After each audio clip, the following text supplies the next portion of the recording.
primeira coisa que eu queria combinar com vocês é uma coisa. Eu pensei em fazer uma coisa, não palestra, né? Como é que eu entendo uma palestra? Realmente o cara fica aqui, passa, né, o seu pensamento, olha, tudo que eu tenho a dizer sobre o assunto é tal coisa, vocês assistem, no final tem alguma outra pergunta e olha lá. Eu estou pensando em fazer uma coisa mais tipo aula mesmo, tá? Também não é um seminário, também não é um colóquio, né? Hoje em dia tem 500.000 palavras para definir esse tipo de coisa. Eu imaginei aula. O que eu quero dizer com aula? Grandes questões, dúvidas e divergências, convergências, comentários, a gente deixa para o final.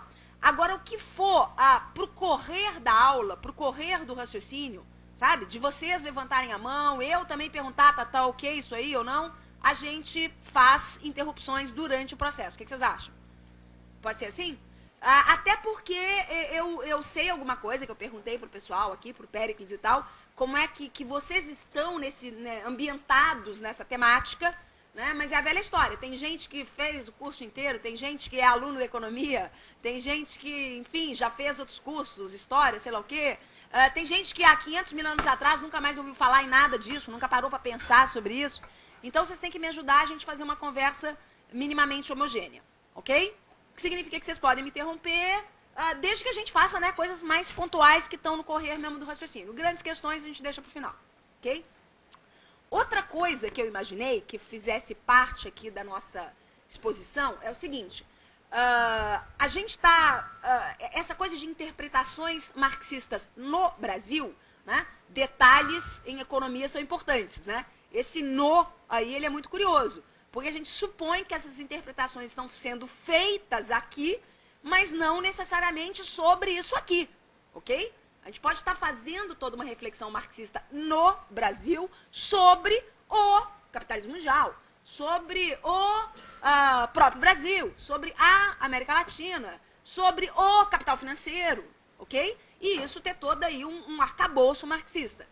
O que é muito interessante e, inclusive, a gente vai tocar sobre isso, o marxismo no Brasil é tão interessante, alguns desenvolvimentos do marxismo no Brasil são tão interessantes, que ele, de fato, se remete às questões que são do marxismo mundial, ok? Então, para vocês terem uma ideia, a filosofia brasileira a gente exporta para o mundo, a filosofia marxista brasileira, ok? O pensamento marxista brasileiro, em termos de economia, aí já não é tão assim, infelizmente, ok? Mas o que eu resolvi fazer? Eu resolvi a gente fazer menos, e inclusive porque eu dei uma olhada no que vocês teriam visto aí no curso de vocês como um todo e tal, e o próprio fato de vocês terem tido aula com o Pedro, né, o Pedro Dutra e tal. Então, eu imaginei menos fazer essa coisa no Brasil e mais do Brasil, ok? Então, o que foi o pensamento marxista do Brasil? Ok? E eu acho que isso, inclusive, é mais interessante para nós, enquanto sujeitos políticos, digamos assim, né? Vamos ver no que essa interpretação, ao incorporar a tradição marxista, os conceitos marxistas, eu vou dar muita bola para isso, no que ela mudou a compreensão de Brasil. Ok? Gente, não estou nem um pouco confortável com isso aqui. Então, acho que eu vou voltar para esse microfone e nem sei se eu vou voltar para ele. Quando eu falo alto aí atrás, me ouvem? Ótimo. Eu falo muito alto, né? E gosto mais de ficar mais de frente para vocês, assim. Quando eu cansar, eu sento na mesa. Ok? Mas então tá. O que eu pensei? Vocês receberam aquele esqueminha, né? Que é só um esquema de aula. Ok? Ou seja, o que a gente for tocando, vocês já sabem onde é que a gente vai estar. Quem chega atrasado sabe onde a gente vai estar e tal. Mas isso aí, não necessariamente nós vamos cumprir a risco. Mas é um esquema tanto para mim quanto para vocês. Okay? A primeira questão que eu queria trazer para vocês, inclusive, é uma... Já vou dizer, para mim é o grande pensador marxista do Brasil. Okay? Alguém já ouviu falar em Florestan Fernandes? Já, né? Ok. Florestan Fernandes é o cara. Tá? Só que, olha que curioso. Como é que um pensador, que a gente vai dizer que é o grande pensador do Brasil, tá? Obviamente bebeu de todos os outros, vamos ver isso, Caio Prado, Nelson Neneca, etc, né? Mas que é um cara cuja herança marxista é das mais curiosas. Ao mesmo tempo é um dos mais militantes, ok? Militante no sentido político mesmo, né? Chegou a ser deputado, curiosa, não sei se você sabe, conhece a origem de Floriano? Filho de empregado doméstico, ok? Agora, como eu costumo dizer para os meus alunos, milagres não existem. Não é filho de empregada doméstica na casa de um classe média suburbano paulista. Né? É na casa de um baita burguesão que tinha uma biblioteca do tamanho da Biblioteca Nacional. Então é diferente. Né? E quando o Florestan resolveu virar militante comunista de verdade, ele dizia, você comeu, como é que é? Cuspiu no prato que comeu. Né? Bem à altura, mas era bem isso mesmo. O Florestan tinha comido bastante naquele prato. Ok? Então, que para poder entrar, imagina que para poder entrar na USP, naquela época, tinha que falar francês. Imagina, falar, ler e escrever, falar, o voar, no meio da balada. Então, imagina que o cara tinha que ser realmente letrado para entender aula em francês. Muito bem, então esse cara, que ao mesmo tempo é proleta de carteirinha, certo? Que ao mesmo tempo tem toda uma condição, né, social, etc, etc. Por outro lado, tem que participar da elite paulistana, né, desde a sua infância até na hora de entrar na faculdade. Por outro lado, academicamente falando, é um cara que vai ter um cabedal marxista, sem dúvida. Ao mesmo tempo, é um cara que entende de Weber e do Kant de um jeito que pouquíssimas pessoas entendem. Tá? Enfim, mas depois a gente vai chegar no Florestan. O que eu queria partir do Florestan? Porque isso é o que eu quero na nossa aula de hoje. Eu quero chegar na seguinte questão. Preste atenção nessa fala do Florestan que não está aí no esqueminha que eu passei para vocês. Tá? Olha só. Preste atenção, inclusive, que parece bobo. Ele diz o seguinte. Existem três alternativas claras para o desenvolvimento econômico ulterior da sociedade brasileira. Isso ele está falando já na crise do milagre. Ok? Final dos anos, início dos anos 70, e o que está se colocando então como alternativas. Quantas ele disse que tem? Três alternativas. As que podem ser identificadas através de três destinos históricos diferentes, contidos ou sugeridos pelas palavras. Então vamos lá, quais são as três? Um, subcapitalismo. Outro, capitalismo avançado. E outro, socialismo. Por que eu estou dizendo que é bobo? Porque isso aqui é o quê? Tudo, né? Ah, que legal, pode dar tudo. Entendeu? Desde o subcapitalismo ao capitalismo avançado, ao socialismo. Ué, precisa estudar muito, né? Ser sociólogo, entender de Durkheim, Marx, Weber, ler mais uma opção de coisa para chegar à conclusão que a gente pode qualquer coisa. Aí é que tá.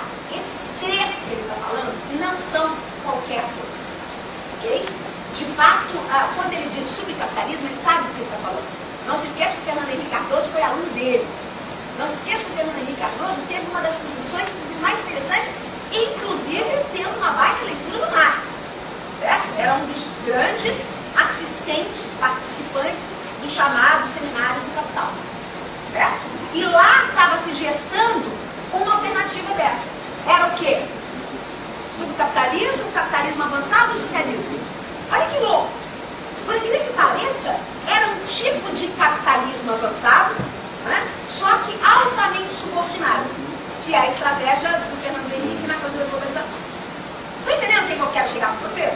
Eu quero chegar ao seguinte, se é que houve, né, uma boa interpretação do desenvolvimento capitalista do Brasil, feitas por aqueles caras que tiveram acesso ao que eu vou chamar aqui de melhor marxismo, tem pior, ok? Mas, né, tem o melhor, a que isso levou? Qual é a interpretação que a gente tem no Brasil hoje, ok?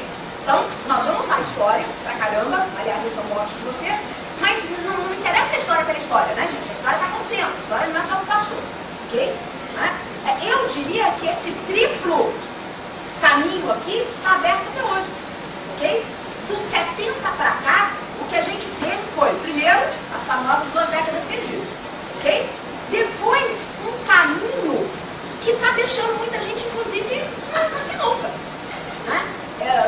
Para muita gente é muito fácil dizer, governo Lula e na sequência a Dilma é uma continuação da política econômica do Fernando Henrique, não tem nada muito diferente. Porque muita gente vai dizer, não, tem uma feição diferente, certo? Tem uma certa incorporação dos segmentos mais de baixo, etc, etc, que pode configurar alguma coisa diferente. Esta alguma coisa diferente, se é capitalismo avançado ou se é socialismo, chegar nos finalmente. Só para a gente ter isso em mente. Dito isso, então vamos começar lá atrás de novo. Qual que é o pano de fundo das interpretações marxistas do Brasil? Okay? O primeiro pano de fundo é a própria coisa que vem externa, certo? E que se ligou às primeiras manifestações de construção, inclusive, de um partido, antes de partido, a própria coisa do movimento sindical, né, a coisa anarquista, etc, mas que era de fundo externo. O que eu chamo de fundo externo? É uma coisa bem importada mesmo. Como, de resto, tudo nosso, né? Tirando o índio, o que a gente não importou? Certo? Importamos lá os nossos colonos, importamos lá os nossos primeiros trabalhadores, ok? Quem é que aqui não tem uma origem minimamente ligada à imigração? Quem? Quem é aqui que é puro índio? Muito difícil, né? Então, de fato, isso nos marca muito. Muito bem. Junto com essa importação, vem a importação de uma série de ideologias, sim. Ok? E a coisa do movimento sindical começa por aí, da coisa partidária híbrida. Muito bem. A coisa partidária, nesse período, todo mundo sabe o que significava.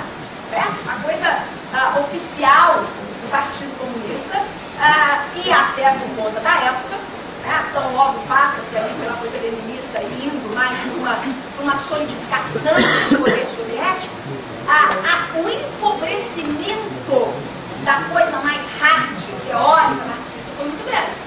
Ok? Certo? Acordo com isso? Se tiver grande desacordo, deixa pro final. Mas todo mundo está entendendo o que eu estou dizendo, certo? A coisa stalinista foi um empobrecimento, para dizer numa palavra só, mais rápido, da dialética marxista. Ok? Certo? A coisa stalinista foi uma certa positivação do marxismo. Então, aquela coisa positivista que a gente acusa muitas vezes do pensamento liberal, né? Isso foi muito marcado na coisa stalinista. Por quê? Até por uma questão, digamos, de tática ou de estratégia política, né? Jamais ela que dá uma simplificada mesmo e dizer, ó, e ó. Não dá pra gente dizer que não tivesse alguma base no próprio Marx. Ok? O que há de mais forte nisso? A gente mais rápido aí também. A coisa tapista da história. Certo? Então, a coisa tapista da história, houve um passado pré-capitalista de escravismo, houve um passado feudal, houve um passado ali de transição, o capitalismo é um modo atual que vai dar lugar ao socialismo redentor. Ok. Essa linha, né, etapista, sequencial, banal, ok? Tinha bases para ser lido assim no próprio Marx. Também tinha bases para não ser lido assim, ok? Mas quem são os pensadores marxistas no Brasil que tiveram acesso, por exemplo, às formações econômicas pré-capitalistas? Uma parte dos Grundrisse, os Grundrisse são os grandes rascunhos, né, do Capital, onde você tem toda uma parte chamada as Formen. As Formen são isso, é uma reflexão sobre as formações prévias. Altamente interessante. Altamente fora desse treco etapista, sequencial, banal. Ok? Pra vocês terem uma ideia, esse tipo de reflexão sobre as Formen vai ser muito útil. Tem um texto do Pedro Dutra e um outro cara da Federal do Rio, Andrés, tá? Que é um confronto entre o Caio Prado e o Borender. Quem é que eles vão usar, eles, Pedro Dutra e o seu colega lá, vão usar para ajudar a dirimir as dúvidas desse embate? Todo mundo sabe quem é o Borender? O Borender é um dos grandes pensadores marxistas brasileiros, ex-dirigente do PCB, fundador do PCBR, certo? Daqueles caras que houve um dia que foi da cartelinha da coisa do marxismo oficial, certo? Foi um dos caras que achou que o plano de metas, é isso aí, vamos que vamos, entendeu?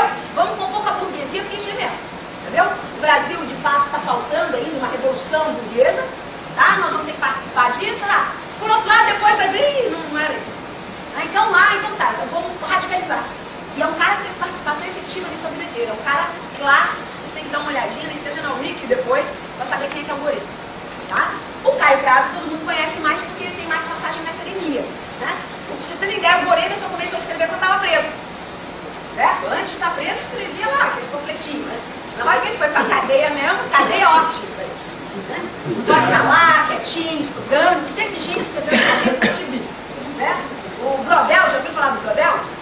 Grande historiador, teve campo de concentração, né? Até campo de concentração, pode não conhece? Né?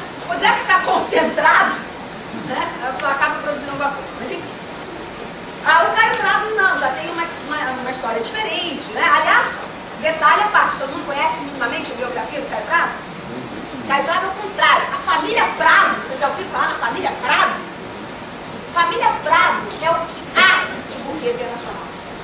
Tá? Pra vocês terem uma ideia, no auge do período do café, né, que é o berço da nossa industrialização, do berço do nosso desenvolvimento capitalista, tá? Mas mesmo no período cafeicultor, que você enxerga no empresário cafeicultor paulista, já já a gente vai ver isso, porque essa caracterização desse cara é a grande contribuição do marxismo. Vamos ver isso. Mas já contando um pouquinho do Caio Prado.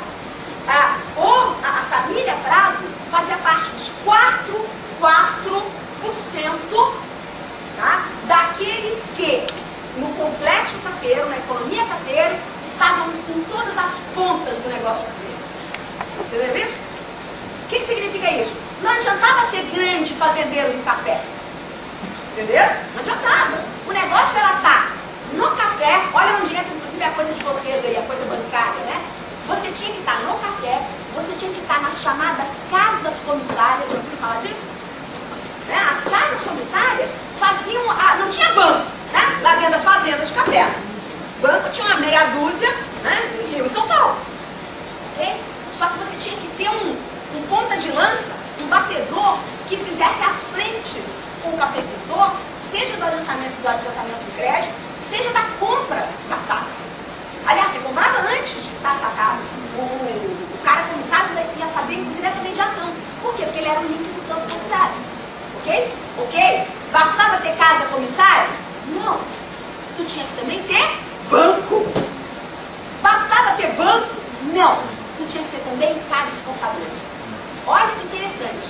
Certo? Então, o complexo cafeeiro, que inclusive vai vazar para a indústria, é esse o nascimento da indústria nacional, ok? Mas esse complexo era de domínio de quem estava na ponta a ponta, ou seja, quem é a ponta a ponta? Não, nessa caracterização que eu falei. Fazendeiro, casa comissária, banco, exportador. A ponta exportadora. Quantos brasileiros estavam na ponta exportadora? 4%. Desses 4%, os Prado significavam. Está entendendo isso? Então, mesmo a origem da burguesia nacional, certo? Por mais que beire no café, preste atenção que ainda está na mão de quê? De comerciante estrangeiro. Ok? Muito bem. Mas dos poucos aí, os Prado estavam lá. Gente, quem são os Prado? Na história brasileira a gente conhece alguns Prado, certo? E o Caio Prado é filho direto dessa família, certo? Um dos caras, imagina quão magnata ele não era, ok? Alguém aqui já visitou alguma fazenda 400ona paulista? Nunca? Vocês são pobres, né? Que isso? Tem que ir lá, pelo menos passear ali, né? Tem umas que viraram hotel. Inacreditável. É o que é uma fazenda paulista nesse período, certo? Na Paulista todo mundo já foi, né? Ah, legal. Certo? Na Paulista sobraram algumas mansões nesse período. Sobraram, né? Eu lembro uma das primeiras vezes que eu fui na Paulista, tinha uma frase do Caetano pichada no muro. O poder da grana que constrói e destrói coisas dela. Né? Que ao mesmo tempo que fez aquelas mansões magníficas, depois já não é o caso mais. Bota fora mesmo e bota um arranha-céu. Uma pena, né? Porque eram casas magníficas. Muito bem. Então, voltando aqui para a nossa coisa. Por que eu estava falando disso? Por que eu estava falando do Caio Prado? Porque eu estava falando que tinha uma discussão entre o Caio Prado e o Goreno. E que nessa discussão, o professor de vocês, aqui nesse curso que vocês fizeram em parceria com a sei lá, né? Teve um dos professores de vocês, era o Pedro Dutra, que é um baita historiador econômico, né? E que usa quem para se meter na discussão entre Goreno e Caio Prado? Quem ele usa? Marx, das formações econômicas pré-capitalistas. Ok? Ou seja, numa discussão entre marxistas, os dois ali, super marxistões, a respeito inclusive de como eles dizem isso, né? O Caio Prado, ó, eu sou marxista, eu estou usando as categorias marxistas, mas ele não fica lá citando toda hora nem nada. O Gorender não, seguinte, eu estou usando aqui, ó, e fica citando e fica mostrando tal. Mas enfim, nessas discussões entre dois pesos pesados marxistas, a coisa é tão complexa que mesmo autores mais recentes, que por outro lado agora têm à sua disposição as Formen, né? Não em alemão, imagina, as Formen em alemão, inclusive, né? Mas aí você tem acesso a uma discussão do próprio Marx que ajuda a esclarecer os grandes problemas desses dois autores. Muito bem. Aonde que vão estar esses grandes problemas é que é o nosso objeto aqui de saída. Ok? Então, o nosso primeiro objeto, a gente está aqui na coisa do pano de fundo. O pano de fundo mais óbvio é a coisa do marxismo oficial, certo? Na versão stalinista, que todo mundo com o cérebro minimamente iluminado vai largar, ok? Certo? Só no iniciozinho da história brasileira que tu vai pegar um marxista de carteirinha, certo? Um comunistão da velha guarda, que vai dizer o seguinte, não, aqui é escravismo, entendeu? Coronel já é identificado a propriedade de terra, que é identificada a senhor feudal, que já é uma evolução, ok? Daí a gente tem que fazer uma revolução capitalista, que nem os outros lá fizeram, para a gente virar capitalista, ok? Para depois, nós que somos comunistão, queremos a revolução, fazer a tal da revolução socialista, entenderam? Ou seja, a identificação com o passado do Brasil, com o passado escravo, com o passado feudal, certo? Como se esses fossem modos de produção, guardem bem essa categoria, certo? Esse conceito marxista, como se esses fossem um modo de produção. O que significa isso? Ter uma dinâmica própria, ter leis próprias, ser autônomo, ok? Era uma coisa essencial para você fazer aquela contratação. Isso durou pouco tempo, ok? Por quê? Porque um pensamento marxista mais apurado vai dizer, larga de mão essa treca etapista. Isso não vale nem para a Europa, ok? Isso não vale direito para lugar nenhum. Aliás, até hoje essa discussão está em pé de guerra. Vocês já ouviram falar no famoso tema da transição? Dobb versus Suisse? Já viram isso em algum momento? Não, né? São dois historiadores, vários historiadores marxistas, ok? O Suisse é um marxista americano, muito interessante, não é só porque é americano que é muito, pelo contrário, certo? Tá? O Dobb, um cara europeu com uma enorme de uma herança de pesquisador, os dois têm uma interpretação do início do capitalismo na Europa diferente. Ok? O Dobb joga tudo para as contradições internas do sistema e vai ter um papel, por exemplo, das lutas operárias e da dinâmica interna daquilo que ele vai chamar então de modo de produção. E o Suisse não. O Suisse vai jogar tudo numa coisa que o Gorender vai acusar o Caio Prado. Estão entendendo meu paralelo? O Gorender vai acusar o Caio Prado de circulacionista. Tá? Para resumir para vocês, vou dizer o seguinte. Vamos organizar mais a bagunça aqui. O comunista antigo, vamos chamar assim, tá? Oficial, é etapista. Ok? O etapismo é pobre. Tá. Na discussão, então, sobre o que é o Brasil passado, Brasil colonial, certo? Aqueles caras que mesmo que não tivessem lido a Formen, ou que lá pelas tantas tivessem lido a Formen, o Gorender acho que ele é alemão, tá? E faça uso, faça citações, ok?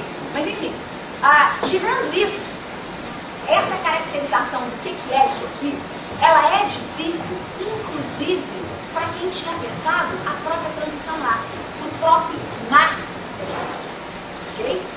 Certo? E os historiadores estão debatendo isso até hoje. Bom, dito isso, onde é que a gente está chegando aqui? Meu Deus, então o caso brasileiro é mais complicado ainda. Por que é mais complicado? O que vocês acham? Se é que é complicado pensar uma transição lá fora, ok? Por que é complicado? Ok, porque é fácil você dizer, é fácil, vírgula, não é fácil, tá? Caracterizar um determinado período europeu. Certo? Já é complicado. Vocês terem uma ideia, Portugal foi feudal? Não aos moldes, obviamente, do caso mais típico do feudalismo, que é a França, né? Mas muito menos a outros moldes. Você sabe por que o capitalismo sueco, escandinavo, é super interessante até hoje? Porque eles também não foram bem feudais. Dá para entender isso? Contradições da vida, gente, da realidade. Sabe o que sueco era? Escravista. Sabe o que viking fazia? Entrava na Europa para pegar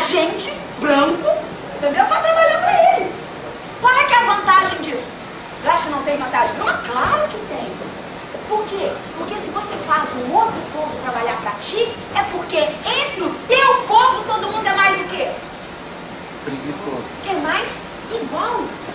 Dá pra entender? Então, metade do igualitarismo deles tem a ver com isso. Entendeu?